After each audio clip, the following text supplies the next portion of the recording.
كان هناك غزالة حامل. لما قربت ولادتها ذهبت لمكان بعيد في أطراف الغابة قرب نهر. فجأة وهي تلد بدأت السماء ترعد وتبرق صاعقة تسببت بحريق كبير في الغابة.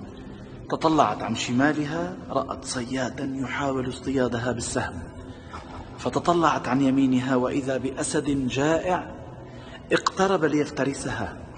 فالغزالة إما يفترسها الأسد، وإما يصيبها الصياد بسهم، وإما تحترق في الغابة، وإما تغرق بالنهر. المخاطر في كل اتجاهات وليس لها مفر أو خلاص. ماذا تفعل؟ تركض وهي ضعيفة تستسلم للنهاية. قررت هذه الغزالة أن تفعل الذي باستطاعتها فعله. ركزت في ولادتها. فماذا الذي حصل؟ البرق أعمى الصياد.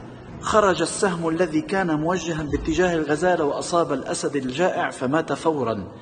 الأمطار نزلت بغزارة فانطفأ حريق الغابة. الغزالة ولدت بسلام.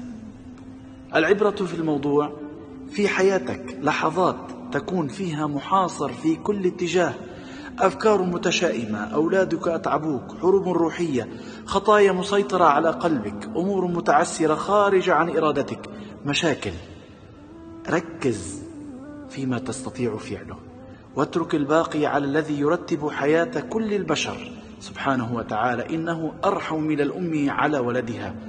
لا تفقد رجاءك بالله ولا تفقد إيمانك بالله.